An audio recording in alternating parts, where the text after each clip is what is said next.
Hello बच्चों, कैसे आप लोग? ठीक हैं? तो चलिए हम लोग देखेंगे 2 अंकीय प्रश्न। और इसमें देखेंगे हम लोग जितना भी इम्पोर्टेंट क्वेश्चन है सब हम आप लोग को करा देंगे। ठीक है, चलिए देखते हैं। अब पहला है,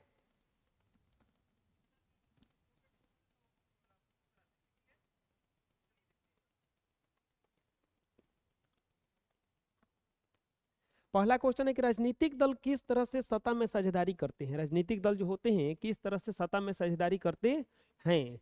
तो देखिए, राजनीतिक दल सत्ता में साझेदारी का सबसे जीवंत रूप है।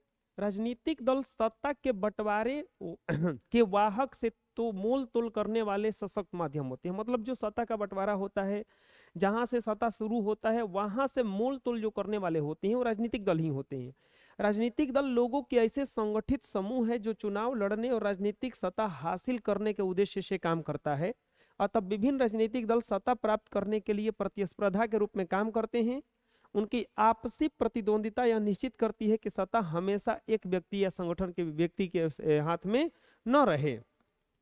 अगर हम राजनीतिक दलों के इतिहास पर गौर करें तो पता चलता है कि सत्ता बारी बारी से अलग अलग विचारधाराओं वाले राजनीतिक दलों के हाथ में आती जाती रही है। समझिएगा क्या कह रहा है यहाँ पे। कह रहा है कि राजनीतिक दल किस तरह से सत्ता में साझेदारी करते हैं, तो बहुत तरह से सत्ता में साझेदारी करते हैं। वो चाहते हैं कि एक किसी के हाथ में सत्ता न रहे, उसके लिए वो प्रतिस्पर्धा करते हैं। विपक्षी दल, पक्षी दल, सब लोग अपना अपना वो काम बखूबी से निभाते हैं। अगला प्रश्न कह रहा है कि आप कैसे कह सकते हैं कि लोकतंत्र सबसे बेहतर सरकार है, अथवा भारतीय लोकतंत्र कितना व्यापक और अपने विचारों व्यापक है, अपने विचारों से सत्यापित करें। मतलब बताना है कि लोकतंत्र जो है, कोई कहता है कि सबसे अच्छा है, किस तरह से अच्छा है, क्यों अच्छा है। तो लोकतंत्र एक बेहतर सरकार प्रदान करता है क्योंकि यह विविधताओं में भी सामंजस्य स्थापित करता है। मतलब क्या हुआ, विविधताओं में सामंजस्य स्थापित करने का मतलब हुआ कि कोई भी काम वगैरह करने में ये बिल्कुल ही आसानी करता है। तरह तरह के विभिन्नताओं में भी ये आसानी से कोई भी फैसले लेने में मदद करता है। इसके बाद में कह रहा है कि इसमें नागरिकों की गरिमा में वृद्धि होती है। ये जो लोकतंत्र है, इससे नागरिकों की जो गरिमा है, जो प्रतिष्ठा है, वो बढ़ती है। लोक कल्याणकारी सरकार की स्थापना करता है। यह कल्याणकारी का सरकार का मतलब हुआ कि जो भी अच्छा सरकार होगा उसका स्थापना करता है।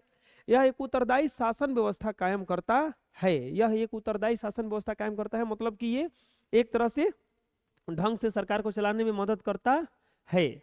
अगला प्रश्न कह रहा है, अगला पॉइंट है कि आर्थिक समानताओं की कमी एवं आर्थिक विकास के लिए प्रयासरत रहता है। इसका मतलब हुआ कि जैसे कि जो भी समानता सब में बना रहे, चाहे कोई भी जाति का हो, चाहे कोई भी धर्म का हो, इसके लिए बखूबी काम करता रहता है। यह एक वैध सरकार का निर्माण करता है। वैध सरकार का निर्माण मतलब होता है कि जैसे कि यह एक ढंग के सरकार का निर्माण करता है ताकि सबको सामंजस्य में बना करके लेके चला जा सके। अगला प्रश्न कह रहा है कि राजनीतिक दल के समक्ष चुनौतियां कौन कौन सी है, समझाएं।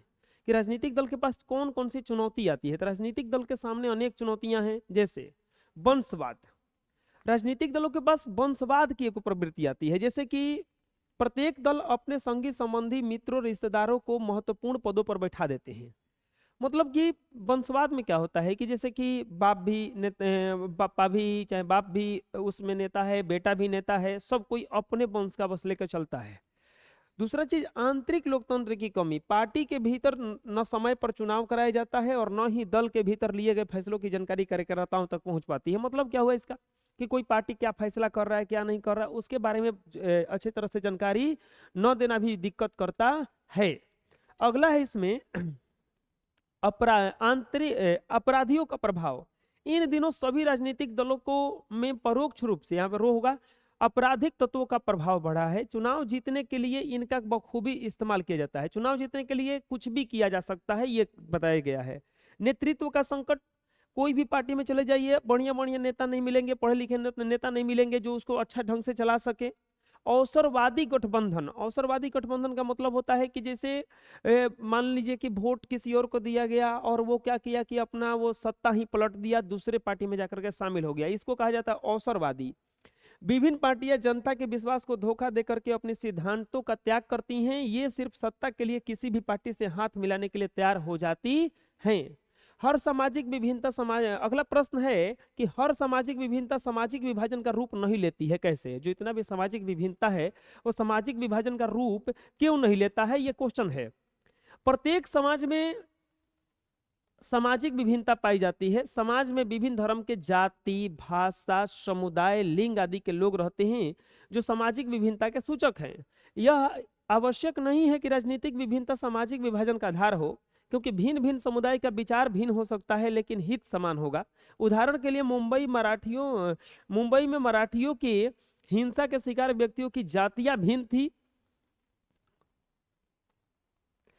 धर्म भी भिन्न था, लिंग भी भिन्न हो सकता है, परंतु उनका क्षेत्र एक ही था। वे सभी एक विशेष उत्तर भारतीय थे।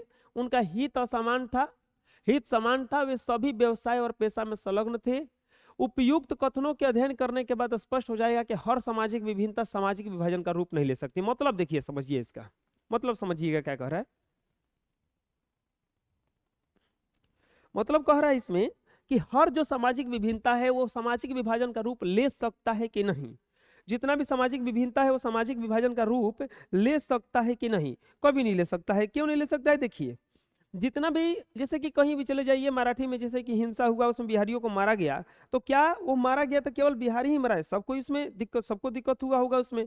तो ये इसीलिए कहा जा सकता है कि हर विभिन्नता जो है सामाजिक विभाजन का रूप नहीं ले सकती है। सामाजिक अंतर कब और कैसे सामाजिक विभाजन का रूप ले लेती है? प्रश्न अगला है कि सामाजिक अंतर कब और कैसे सामाजिक विभाजन का रूप ले लेती है? तो सामाजिक अंतर और सामाजिक विभाजन में बहुत अंतर पाया जाता है।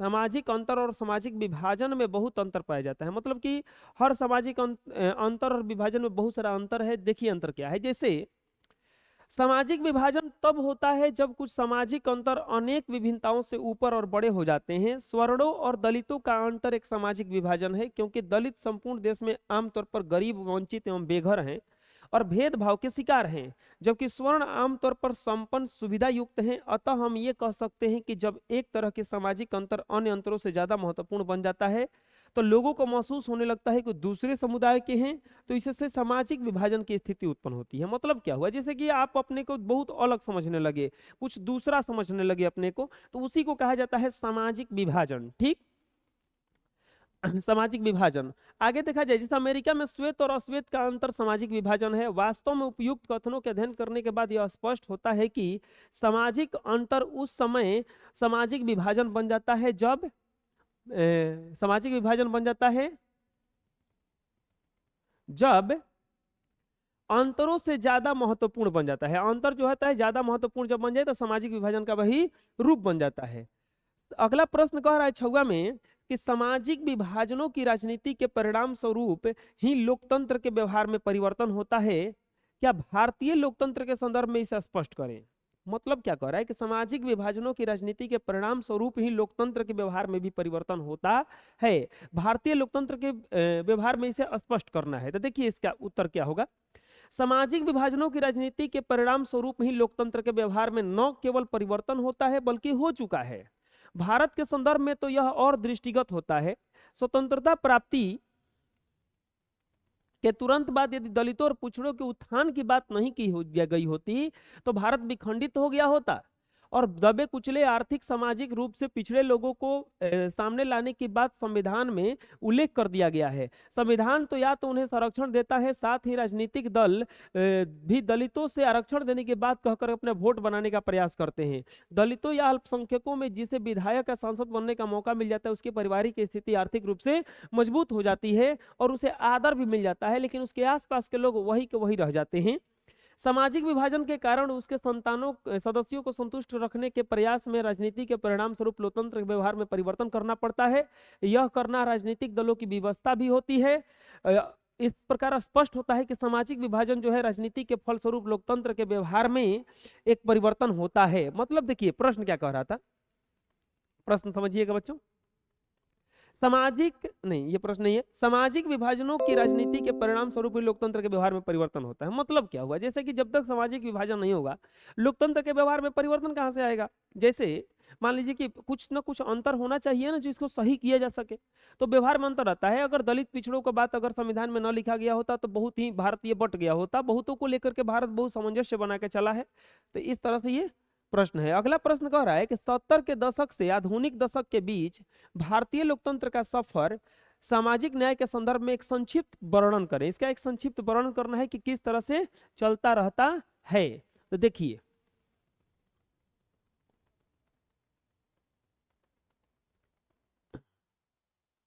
समझते हैं। 70 के दशक के पूर्व भारत की राजनीतिक सुविधा के अधीन एक पक्ष से दूसरे पक्ष में घूमती रही।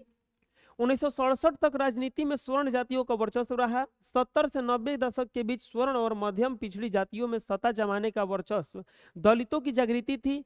जागृति एवं अवधारणाएं राजनीतिक गलियारों में उपस्थिति दर्ज कराती रही, नीतियों को प्रभावित करती रही। आधुनिक दशक के वर्षों में राजनीति का पलड़ा दलित और महादलितों के बीच में झूलता रहा है। मतलब क्या हुआ इसका?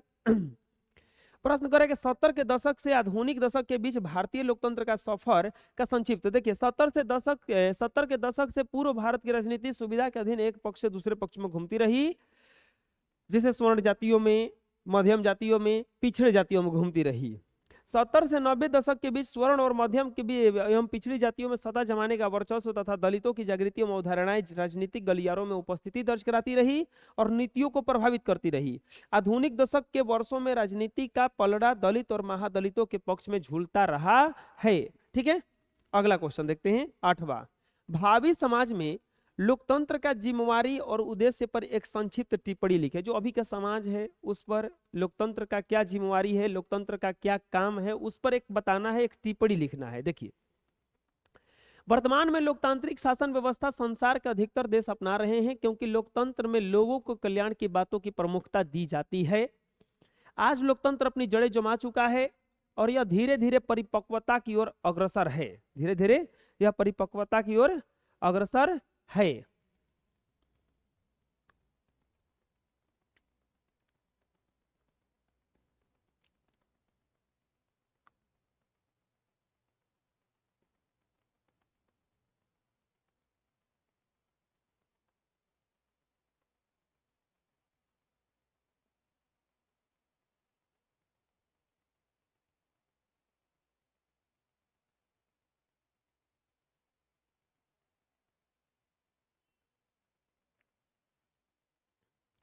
लोकतांत्रिक शासन व्यवस्था एक ऐसी शासन व्यवस्था है जिसके अंतर्गत लोग अपने प्रतिनिधियों को चुन करके संसद या विधानसभा में भेजते हैं।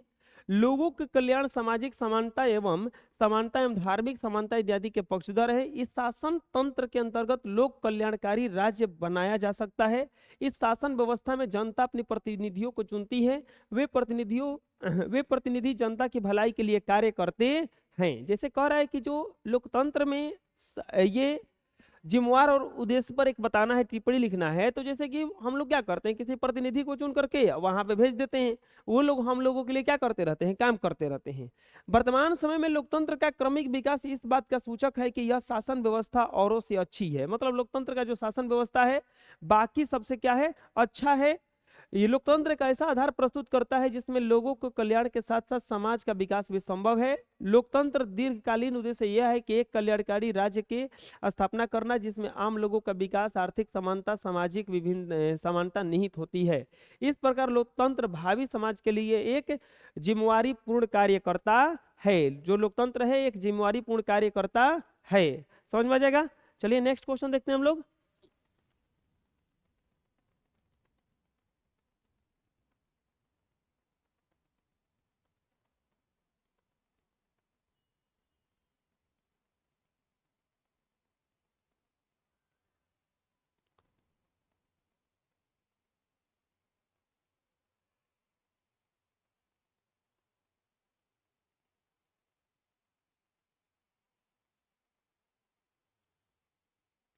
नेक्स्ट क्वेश्चन है, भारत में किस तरह की जातिगत असमानताएं जारी हैं, स्पष्ट करें। भारत में मतलब किस तरह की जातिगत असमानता है। तो भारत में श्रम विभाजन के आधार पर जातिगत असमानताएं जारी हैं। भारत की तरह दूसरे देशों में भी पेशा का आधार लगभग वंशानुगत ही है। पेशा एक पीढ़ी से दूसरी पीढ़ी में स्वतः चले जाता है। पेशे पर आधारित सामुदायिक व्यवस्था ही जाति का रूप ले लेती है। शादी विवाह में कई ऐसे कार्य करते देख यह पता चल जाता है कि भारत में बहुत तरह की श्रम विभाजन असमानताएं जारी है। भारत में बहुत तरह की असमानताएं जारी है। अगला प्रश्न कह रहा है कि लैंगिक विभेद से आपका क्या अभिप्राय है। लैंगिक विभेद से आपका क्या अभिप्राय है, मतलब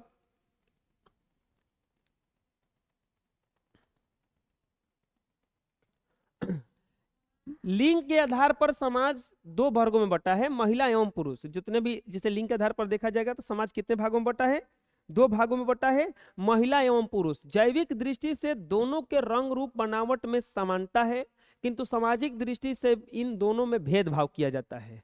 लिंग के आधार पर पुरुष और स्त्रियों में भेद करना, स्त्रियों को पुरुष की तुलना में हीन समझना, लड़कियों को लड़कों की तुलना में कम महत्व देना, शिक्षा, खान पान, पालन पोषण करना, लड़की की चारदीवारी में कैद रखना, पुरुषों का नियंत्रण आदि विभेद को लैंगिक विभाजन, ये लैंगिक विभेद कहते हैं। बहुत सारा विभेद हम लोगों के समाज में जारी है, जिसके द्वारा बहुत सारा प्रॉब्लम उसमें आता है।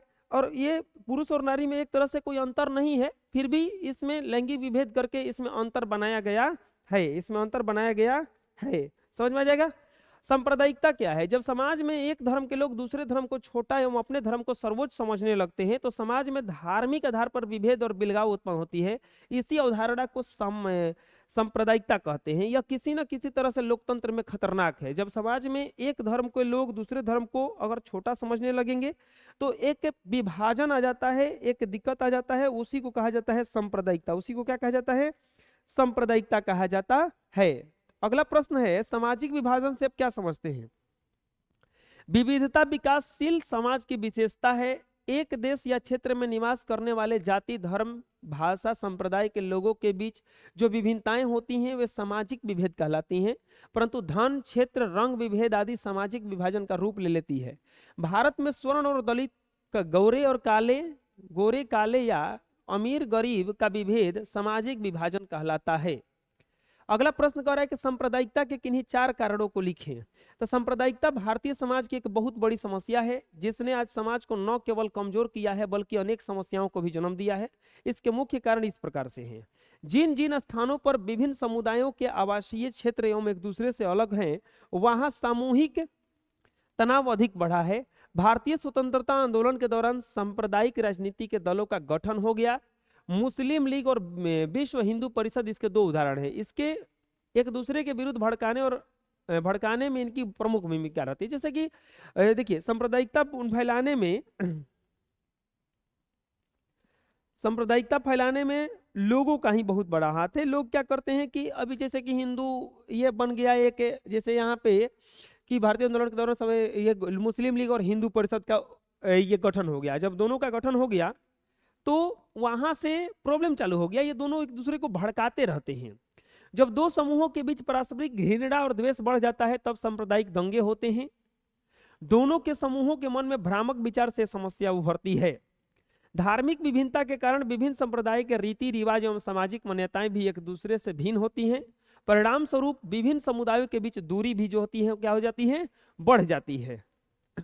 अगला प्रश्न है, समाज में भेदभाव एवं विविधता की स्थिति कैसे उत्पन्न होती है? समाज में भेदभाव एवं विविधता की स्थिति कैसे उत्पन्न होती है? तो देखिए, सामाजिक विभेदों की उत्पत्ति अनेक कारण होते हैं। प्रत्येक समाज में विभिन्न जाति, धर्म, भाषा, संप्रदाय के लोग निवास करते हैं। इन विभिन्नताओं के चलते उनमें विभेद की स्थिति उत्पन्न हो जाती है।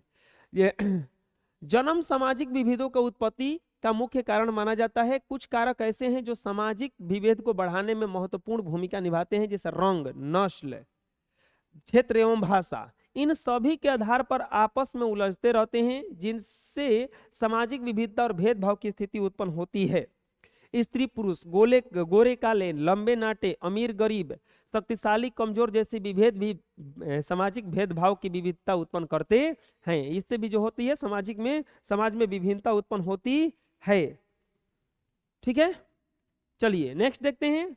भारत में जातिवाद के पनपने के किन्हीं 4 कारणों का वर्णन करें। भारत में जातिवाद क्यों पनपा, इसका 4 को कारण बताना है। इसका 4 कारण बताना है। तो चलिए देखते हैं कि भारत में जातिवाद क्यों पनपा। भारत में जातिवाद के पनपने के 4 कारण निम्नलिखित हैं। हमारे यहाँ जन्म के आधार पर ही जाति का निर्धारण कर दिया जाता है। जिससे आपसी भाईचारा समाप्त होने लगा है। प्रत्येक जाति को अपने ही जात में विवाह करने की परंपरा है, जिससे जातिवाद को प्रोत्साहन मिलता है। प्रत्येक जितना भी समाज होता है उसमें अपने ही जात में उसको शादी विवाह करने का व्यवधान है, उसके कारण भी जातिवाद को क्या होता मिलता है, बढ़ावा मिलता है। प्रत्येक जाति को अपने सदस्य के दूसरी जाति के सदस्यों के साथ रहने खाने पीने पर कुछ न कुछ प्रतिबंध लगा, जिसके कारण जातिवाद को बढ़ावा मिला। जैसे कि जातिवाद में हम लोग सब लोग एक दूसरे के घर खा नहीं सकता है कुछ भी, तो ये सभी प्रॉब्लम यहाँ पे है। इसके बाद में प्रत्येक जाति के रीति रिवाज अन्य जातियों के रीति रिवाज से भिन्न होते हैं, जिसके कारण जातिवाद की भावना प्रबल होती है और ईर्ष्या का भावना उत्पन्न होता है। प्रत्येक जाति में कुछ न कुछ अलग अलग रीति रिवाज होते हैं, जिसके कारण एक जाति दूसरे जाति को हीन भावना से देखता है और जातिवाद और प्रबल होता है। अगला प्रश्न है कि जीवन के प्रमुख विभिन्न पहलुओं का उल्लेख करें जिसमें भारतीय स्त्रियों के साथ भेदभाव है या वे कमजोर स्थिति में है। तो देखिए, भारत में स्त्रियों के साथ भेदभाव विभिन्न स्तरों पर होता है। जैसे घरेलू स्तर पर देखा जाए, भारतीय समाज पुरुष प्रधान है, स्त्रियों की क्षमता को सदैव कम आंका गया है। दहेज प्रथा ने इस भेदभाव को और ज्यादा गहरा किया है। दहेज प्रथा जो चलता है, दहेज जो चलता है, उसने और ज्यादा इसको प्रॉब्लम दिया है। किसको? तो ये स्त्रियों के साथ जो भेदभाव हो रहा है उसको। ठीक है, अगला है इसमें कि सार्वजनिक स्तर पर क्या है, सार्वजनिक मामलों में वंचित रखा जाता है। पितृ प्रधान समाज होने के कारण महिलाओं की भूमिका का निर्धारण उसके कम उपेक्षित करके किया जाता है। मतलब जैसे भी कोई बच्चा से नाम पूछिएगा तो बताता है पापा का नाम, पापा का नाम बताता है, यानी कि हम लोग का जो समाज भी है वो पितृ प्रधान है। कौन सा है? पितृ प्रधान है, पिता का नाम आगे आता है। राजनीतिक स्तर पर आजादी के इतने वर्षों के बाद भी राजनीतिक प्रतिनिधित्व अल्प है। महिलाओं के प्रति शिक्षा क्षेत्र में रुझान की कमी, स्वास्थ्य के प्रति अरुचि, यथाशीघ्र विवाह की स्थिति, लड़कियों का पराया धन समझना आदि समाज में महिलाओं की कमजोर स्थिति का घोतक है। इसके अलावा कार्यालय में भी स्त्रियों के साथ भेदभाव की भावना होती है। कार्यालय में भी भेदभाव की भावना होती है। स्त्रियों को थोड़ा सा आदमी कम दिमाग वाला समझता है। ठीक है, अगला प्रश्न है इसमें कि क्यों सिर्फ जाति के आधार पर भारत में चुनावी नतीजे तय नहीं हो सकते हैं? इसके दो कारण बताइए।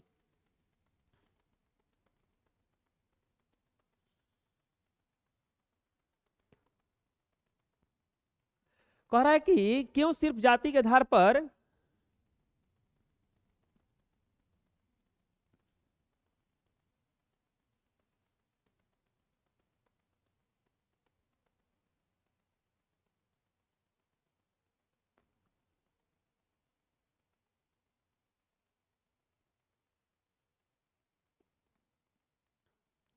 क्यों सिर्फ जाति के आधार पर चुनावी नतीजे तय नहीं हो सकते? इसके दो कारण बताएं। सिर्फ जाति के आधार पर भारत में चुनावी नतीजे तय नहीं हो सकते, इसके दो कारण निम्नलिखित हैं।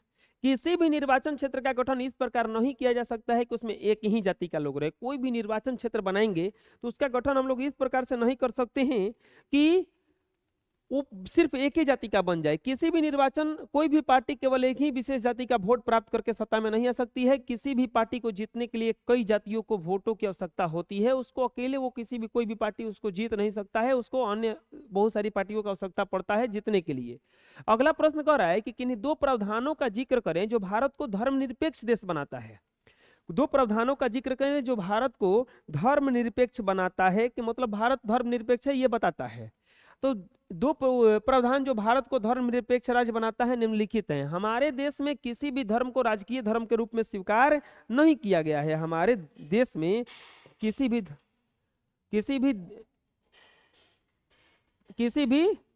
धर्म को राजकीय धर्म के रूप में, जैसे श्रीलंका में बौद्ध धर्म, पाकिस्तान में इस्लाम धर्म, इंग्लैंड में ईसाई धर्म को दर्जा दिया गया। उसके विपरीत भारतीय संविधान किसी भी धर्म को विशेष दर्जा नहीं देता है। जो भारतीय संविधान है वो किसी भी धर्म को बढ़ावा नहीं देता है। हमारे संविधान के अनुसार धर्म के आधार पर किसी के साथ भेदभाव करना असंवैधानिक है। हम लोग के संविधान के अनुसार, अगर भारत के अनुसार ये किसी के साथ भी आप धर्म के आधार पर भेदभाव नहीं कर सकते हैं, वो असंवैधानिक है। अगला प्रश्न कह रहा है कि किसी भी विधायिकाओं में महिलाओं की प्रतिनिधित्व की स्थिति क्या है? किसी भी विधायिकाओं में जो महिलाओं की प्रतिनिधित्व की स्थिति है वो क्या है?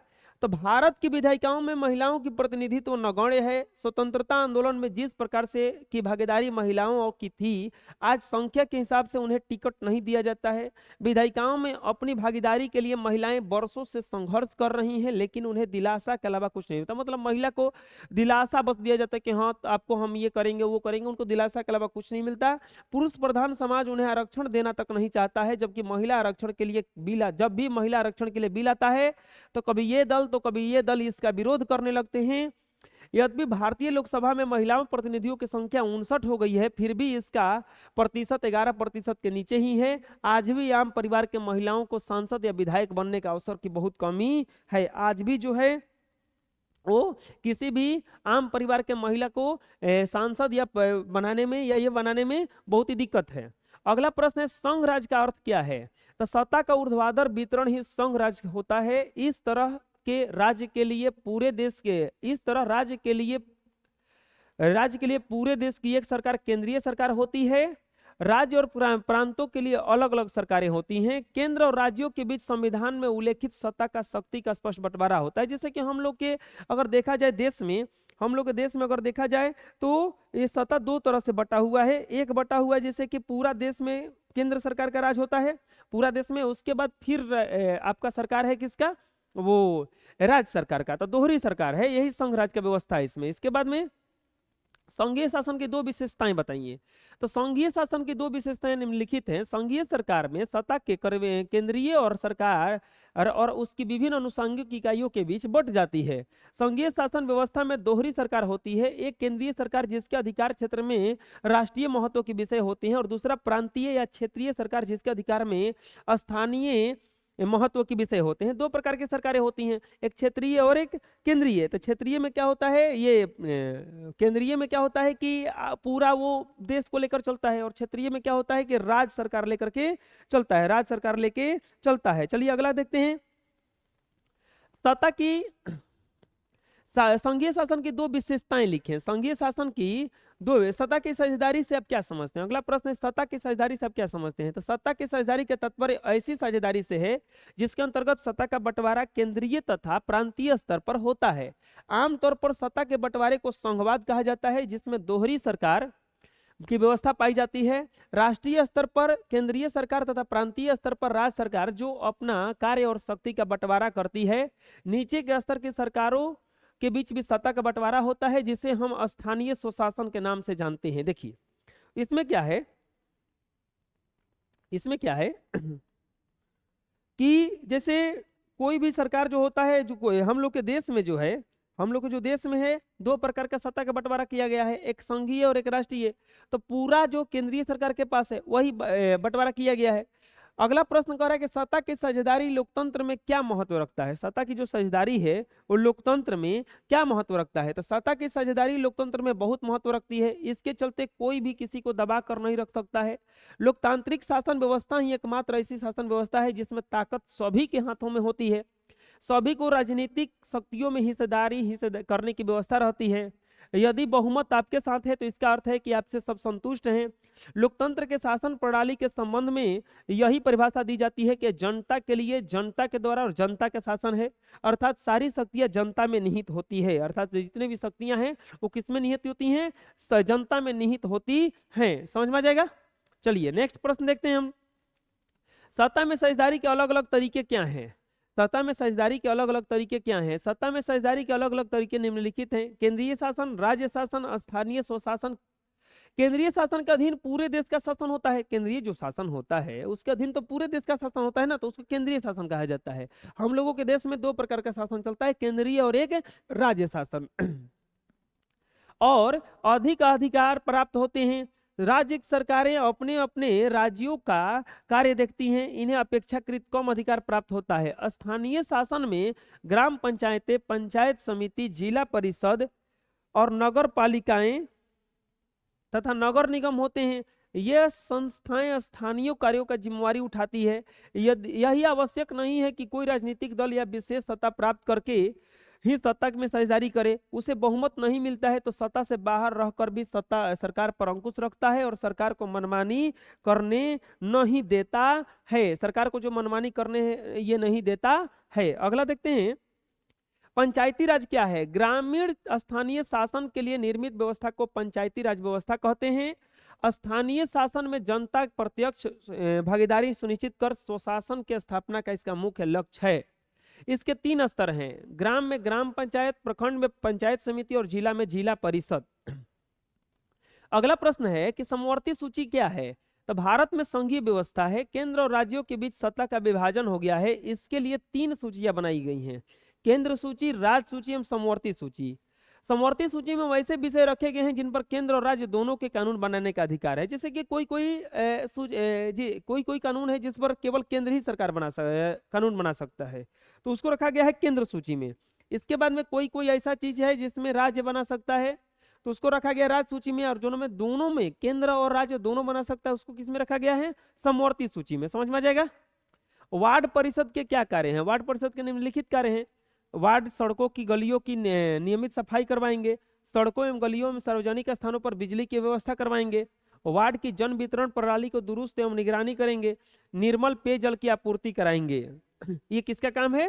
वार्ड परिषद का। नगर निगम के आय के साधनों को बताइए। नगर निगम के आय के निम्नलिखित साधन है, मकान कर, जल कर, शौचालय कर। हाट एवं बाजारों से आए, नगर निगम शुल्क जैसे गाड़ी, रिक्शा, साइकिल, ठेला आदि से शुल्क लेंगे। सीमा शुल्क, सरकार द्वारा प्राप्त वित्तीय सहायता। पंचायत समिति के प्रमुख अंगों का वर्णन करें, तो 3 को देखिए कौन कौन अंग निम्नलिखित हैं। ग्राम सभा, गांव के सभी वयस्क नागरिक ग्राम सभा के सदस्य होते हैं। ग्राम के जितने भी नागरिक होते हैं वो किसके सदस्य होते हैं? ग्राम सभा के सदस्य होते हैं। इसके बाद आते हैं मुखिया। ग्राम पंचायत के सभी वयस्क नागरिकों द्वारा मुखिया का चुनाव होता है और मुखिया ग्राम सभा का अध्यक्षता करता है। इसके बाद है ग्राम कचहरी। प्रत्येक ग्राम पंचायत क्षेत्र में न्यायिक कार्यों को संपन्न करने के लिए एक ग्राम कचहरी का गठन किया जाता है, जिसमें निर्वाचित सरपंच और पंच होते हैं। इसके बाद आता है ग्राम रक्षा दल। गाँव के 18 से 30 वर्षों की आयु वाले स्वस्थ युवक ग्राम रक्षा दल के सदस्य होते हैं। इसका मुख्य काम गाँव की रक्षा करना है। और इसके बाद होते हैं ग्राम पंचायत सचिव। ग्राम पंचायत सचिव सरकारी कर्मचारी होता है। ग्राम पंचायतों के सारे दस्तावेज इन्हीं के अधीन होता है। जितना भी दस्तावेज होता है ये कौन रखता है? ग्राम सचिव, ये पंचायत का सचिव रखता है। ठीक है। जिला परिषद के मुख्य कार्यों का वर्णन करें, तो जिला परिषद के मुख्य कार्य निम्नलिखित हैं। उत्पादन कृषि बढ़ाने के लिए प्रोत्साहित करना। इसके बाद है सिंचाई की व्यवस्था करना, फलों एवं सब्जियों की खेती को बढ़ावा देना, घरेलू एवं लघु उद्योगों, पशुपालन एवं मत्स्य पालन विकास, ग्रामीण विद्युतीकरण, ग्रामीण सड़कों एवं पुलियों का निर्माण, औषधालय तथा प्राथमिक स्वास्थ्य केंद्रों का निर्माण एवं देखरेख, प्राथमिक एवं महाविद्यालय मध्य विद्यालयों की स्थापना एवं देखरेख, निरक्षरता उन्मूलन, गरीबी उन्मूलन एवं नशाखोरी उन्मूलन। ये किसका काम है? तो ये काम है आपका, ये काम है इनका जिला परिषद का। किसका काम है? ये सब जिला परिषद का। अगला प्रश्न देखते हैं हम लोग, नगर निगम का क्या कार्य है? नगर निगम, जैसे कि हम लोग का जो क्षेत्र है वो नगर निगम में आ चुका है अब, तो नगर निगम का कार्य क्या है? प्रश्न यही है कि नगर निगम का क्या कार्य है। तो देखते हैं नगर निगम का कार्य क्या है। नगर निगम के कार्य निम्नलिखित है। नगर निगम क्षेत्र में पेशाब खानों, शौचालय और नलियों का निर्माण करवाता है, सफाई का प्रबंध कराता है, सड़कों पर रोशनी का प्रबंध एवं चिकित्सालयों का प्रबंध कराता है, प्राथमिक विद्यालय, पुस्तकालय, अजायब घरों की स्थापना एवं व्यवस्था करवाता है, जन्म मृत्यु का पंजीकरण कराना, शमशानों, बूचड़ खानों एवं हाट बाजारों का प्रबंध कराना, लोगों को लिए शुद्ध पेयजल का उपलब्ध कराना, मनोरंजन गृह, पार्क, धर्मशाला एवं रैन बसेरों का प्रबंध करना, नगर बस सेवा का प्रबंध, कल्याण केंद्रों, मातृ केंद्रों, शिशु केंद्रों, वृद्धाश्रमों की स्थापना एवं प्रबंध कराते हैं। ठीक है। अगला प्रश्न है कि बिहार में हुए छात्र आंदोलन के प्रमुख कारण क्या थे? तो बिहार में हुए छात्र आंदोलन के कारण निम्नलिखित थे। 1971 में कांग्रेस का दिया गया गरीबी हटाओ का नारा झूठा साबित हुआ। जो 1971 में गरीबी हटाओ का नारा दिया कांग्रेस ने, वो झूठा साबित हो गया। झूठा साबित होने का मतलब क्या हुआ? कि गलत साबित हो गया, वो नहीं कर पाई वो। इसके बाद बांग्लादेश का निर्माण कराने तथा वहां से आए शरणार्थियों के कारण भारत की अर्थव्यवस्था लड़खड़ा गई। इसके बाद बांग्लादेश की स्थापना से गुस्सा कर अमेरिका ने भारत की सहायता पर पाबंदी लगा दिया। अंतर्राष्ट्रीय बाजार में तेल की कीमतों में अप्रत्याशित वृद्धि से भारत का आर्थिक संतुलन बिगड़ गया। 1972 से 73 में मानसून की असफलता के कारण पूरे भारत में कृषि के पैदावार में काफी कमी आ गई। बहुत सारा दिक्कत हुआ उसमें, और उसी के कारण ये आंदोलन हुआ था। चिपको आंदोलन का मुख्य उद्देश्य क्या है? चिपको आंदोलन का मुख्य उद्देश्य क्या है? चिपको आंदोलन के मुख्य उद्देश्यों में जंगल की कटाई पर रोक तथा पेड़ों को नहीं काटने देना था। इस आंदोलन में स्थानीय भूमिहीन अन्य कर्मचारियों के आर्थिक मुद्दा उठा करके न्यूनतम मजदूरी की गारंटी की मांग की गई। महिलाओं ने इस आंदोलन का दायरा और विस्तृत कर दिया। महिलाओं ने शराबखोरी के लत के विरुद्ध आवाज उठाई। अन्य सामाजिक मसले भी इस आंदोलन से जुड़ गए। अन्य सामाजिक जो भी थे ये से जुड़ गए।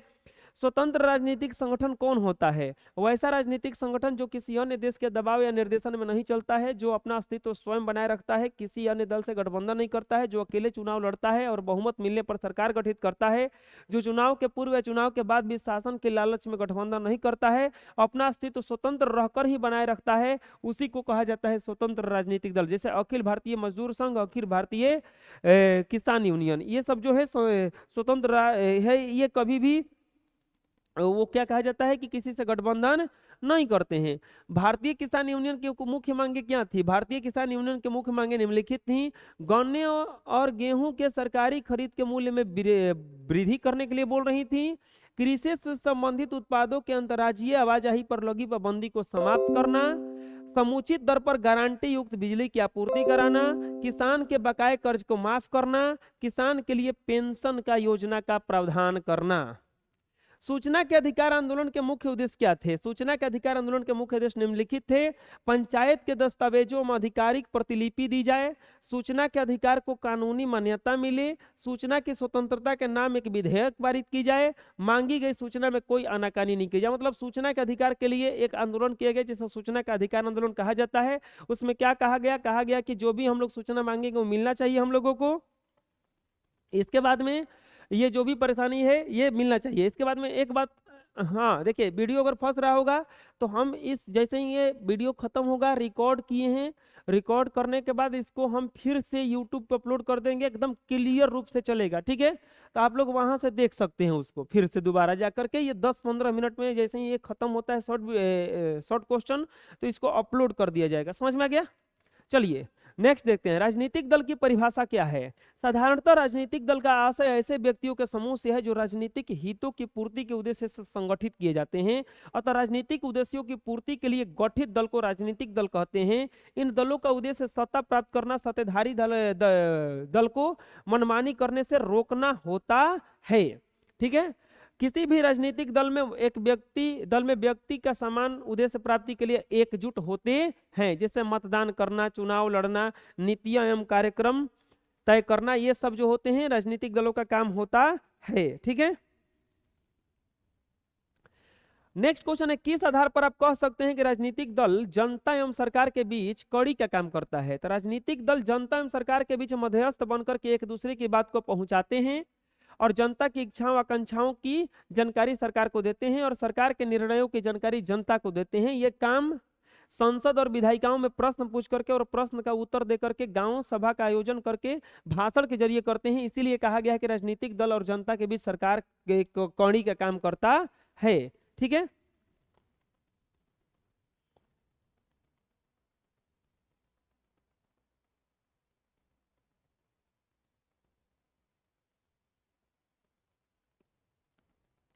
प्रश्न कह रहा है कि जो राजनीतिक दल है वो जनता और सरकार के बीच किस तरह से कड़ी का काम करता है? बिल्कुल कड़ी का काम करता है। कैसे?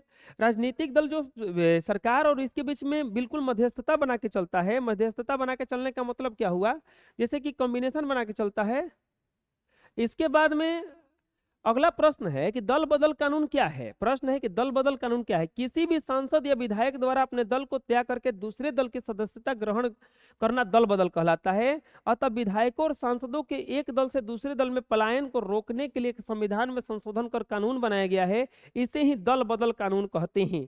संविधान में संशोधन करके कानून बनाया गया जिससे दल बदल को रोका जाए, तो उसी को कहा जाता है दल बदल कानून। उसी को क्या कहा जाता है? दल बदल कानून। अगला प्रश्न है कि राष्ट्रीय राजनीतिक दल किसे कहते हैं? राष्ट्रीय राजनीतिक दल किसे कहते हैं? वैसे राजनीतिक दल जिनका अस्तित्व पूरे देश में होता है राष्ट्रीय राजनीतिक दल कहलाते हैं। इनकी इकाइयां राज्य सरकार पर भी होती है। राष्ट्रीय राजनीतिक दल की मान्यता प्राप्त करने के लिए राजनीतिक दलों को लोकसभा या विधानसभा के चुनावों में 4 से अधिक राज्यों द्वारा कुल डाले गए वैध मतों का 6% प्राप्त करने के साथ साथ किसी लोकसभा की अंतिम कम से कम 4 सीटों पर जीत प्राप्त करना आवश्यक होता है। जैसे भारतीय राष्ट्रीय कांग्रेस, भारतीय जनता पार्टी, राष्ट्रीय जनता दल, ये सब कौन सा दल है? राजनीतिक दल है, राष्ट्रीय राजनीतिक दल है, कहीं भी चुनाव लड़ सकती है। अगला प्रश्न है कि भारतीय किसान यूनियन की मुख्य मांगे क्या थी? ये प्रश्न आ चुका है दोबारा। सूचना के अधिकार के मुख्य उद्देश्य क्या थे? अगला प्रश्न है कि सूचना के अधिकार के मुख्य उद्देश्य क्या थे? तो सूचना के अधिकार के मुख्य उद्देश्य निम्नलिखित थे: सत्ता में आंशिक साझेदारी करना, सरकारी कामकाज पर नियंत्रण रखना, सरकार एवं सरकारी कर्मचारियों के कार्य को सार्वजनिक करना। ये क्या था? सूचना का अधिकार। जैसे कि जो भी सरकार काम कर रहा है उसको सार्वजनिक किया जाए, क्योंकि क्या कर रहे हैं आप हम लोगों के लिए, ये तो हम लोगों को कम से कम देखना जरूरी है ना। सूचना का अधिकार कानून लोकतंत्र का रखवाला है। कैसे? तो सूचना का अधिकार कानून अधिनियम 2005 लोकतंत्र का रखवाला बन चुका है। इससे प्रत्येक नागरिकों को यह अधिकार मिल गया है कि विभिन्न समस्याओं के समाधान की दिशा में सरकार के द्वारा ही कार्यों की जानकारी को प्राप्त करे। सरकारी अधिकारी द्वारा मांगी गई सूचना उपलब्ध कराना इसका कानूनी उत्तरदायित्व तो बन गया है। इससे गोपनीयता की जगह प्रशासन में पारदर्शिता आई है। पदाधिकारी सतर्क और निष्पक्ष पारदर्शी रहने के लिए बाध्य हो गए हैं। जैसे कि कोई भी अगर कोई प्रॉब्लम होता है तो उसका तुरंत कहीं उसको दे दिया जाए, तो इसी को कहा जाता है सूचना का अधिकार यहाँ पे। तो उससे बहुत ज्यादा सही हो गया है काम। विपक्षी दलों का काम क्या है? विपक्षी दलों का काम बहुत ज्यादा है। विपक्षी न रहे तो ये जो सत्ताधारी लोग होते हैं बिल्कुल तानाशाही बन जाएंगे। देखिए कैसे लोकतंत्र में विपक्षी दल एक महत्वपूर्ण भूमिका निभाते हैं। विपक्षी दल महत्वपूर्ण कार्य निम्नलिखित है: सत्तारूढ़ दल पर उचित नियंत्रण रखना, वो बिल्कुल जैसे नकेल बांध के रखते हैं वो लोग पूरा तरह से। जनता की शिकायतों को सरकार के समक्ष रखना, सरकार के सकारात्मक कदम उठा करके सरकार के साथ सकारात्मक कदम उठाकर देश के विकास में सहायता करना। सरकार के साथ सकारात्मक कदम उठा करके पूरे देश के विकास में वो क्या करते हैं? सहायता प्रदान करते हैं। लोकतांत्रिक विकेंद्रीकरण क्या है? प्रश्न है अगला कि लोकतांत्रिक विकेंद्रीकरण क्या है? लोकतांत्रिक व्यवस्था में सरकार द्वारा योजनाओं का निर्माण होता है, लेकिन उन्हें स्थानीय स्वशासन के संस्थाओं द्वारा कार्यान्वित कराने का प्रयास किया जाता है। इसे लोकतांत्रिक विकेंद्रीकरण के नाम से जाना जाता है। इससे स्थानीय नागरिकों को शासन कार्य में भाग लेने का अधिक अवसर प्राप्त होता है। अगला प्रश्न है कि लोकतंत्र जनता का, जनता के लिए और जनता का ही शासन है। कैसे? लोकतंत्र शासन का वह रूप है जिसमें शासन की संपूर्ण शक्ति जनता में निहित होती है। अर्थात लोकतंत्र उस शासन व्यवस्था को कहते हैं जहां शासन जनता की इच्छाओं और आकांक्षाओं के अनुरूप संचालित होता है। अतः लोकतंत्र जनता के लिए, जनता के द्वारा और जनता का ही शासन है। केंद्र और राज्य सरकारों के बीच आपसी टकराव से लोकतंत्र कैसे प्रभावित होता है? तो देखिए, केंद्र और राज्य के बीच आपसी टकराव से आतंकवाद से लड़ने और जन कल्याणी योजनाओं को, शिक्षा, बाल मजदूरी एवं सामाजिक कुरीतियों इत्यादि के क्रियान्वयन में बाधा पहुंचती है। कोई भी अपेक्षित लक्ष्य हासिल करने के लिए केंद्र और राज्यों के बीच बेहतर सामंजस्य करना। जैसे कि मान लीजिए केंद्र कोई काम कहा कि ये करेंगे, लेकिन राज्य सरकार कह रहा है कि हम लागू नहीं करने देंगे यहाँ पे, तो वहां पे वो लागू होता है। तो यानी केंद्र और राज्य के बीच बिल्कुल ही संबंध जो होता है सही होना चाहिए। अगला प्रश्न है परिवारवाद क्या है? जब किसी जनप्रतिनिधि के निधन या इस्तीफे के कारण कोई सीट खाली हो जाती है तो उसके ही किसी परिजन को चुनाव का टिकट दे दिया जाता है। इसे ही परिवार कहा जाता है, परिवारवाद कहा जाता है। दूसरे शब्दों में सत्ता का हस्तांतरण एक पीढ़ी से दूसरी पीढ़ी को सौंपना ही परिवारवाद कहलाता है। अगला प्रश्न है कि आर्थिक अपराध का अर्थ स्पष्ट करें। तब बिना आयकर चुकाए धन एकत्र करना, पैसों के लोभ के कारण जो अपराध किए जाते हैं उसे आर्थिक अपराध कहते हैं। यह काम कुछ व्यवसायी एवं उद्योगपति करते पाए गए हैं। बैंक डकैती, घूस लेना, सरकारी खजाने का दुरुपयोग करना, सरकारी संपत्ति को हड़पना आर्थिक अपराध में के श्रेणी में आता है। समझ में आ जाएगा। अगला प्रश्न है कि सूचना का अधिकार कानून का रखवाला है। कैसे? बिल्कुल सही है। सूचना का अधिकार द्वारा कानून को लोगों को जानकार बनाने और कामकाज को, नीति को जानने का अधिकार सरकार को जनता को दे दिया गया है। ऐसा कानून भ्रष्टाचार को रोक लगाता है। सूचना का अधिकार होने से लोग सरकार की प्रत्येक नीति के बारे में जानकारी हासिल कर सकते हैं। तो सूचना का अधिकार कानून का रखवाला है। जैसे सूचना कोई भी बात लेते हैं, जैसे हम लोग को पता है कि सरकार क्या क्या हम लोग के लिए कर सकती है, हम लोगों से क्या क्या ले सकती है, ये सब जो है कानून का बिल्कुल ही क्या होता है? रखवाला होता है। अगला प्रश्न है 51, लोकतंत्र से आप क्या समझते हैं? लोकतंत्र शासन का वह रूप है जिसमें शासन होना चाहिए। यहाँ पे शासन की संपूर्ण शक्ति जनता में निहित होती है। दूसरे शब्दों में लोकतंत्र उस शासन व्यवस्था को कहते हैं जहां जनता शासन कार्यों में प्रत्यक्ष और अप्रत्यक्ष रूप से भाग लेती है।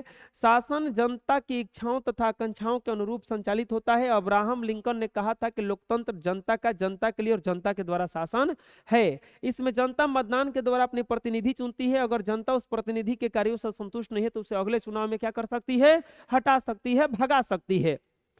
गठबंधन की राजनीति लोकतंत्र को कैसे प्रभावित करती है, अगला प्रश्न है।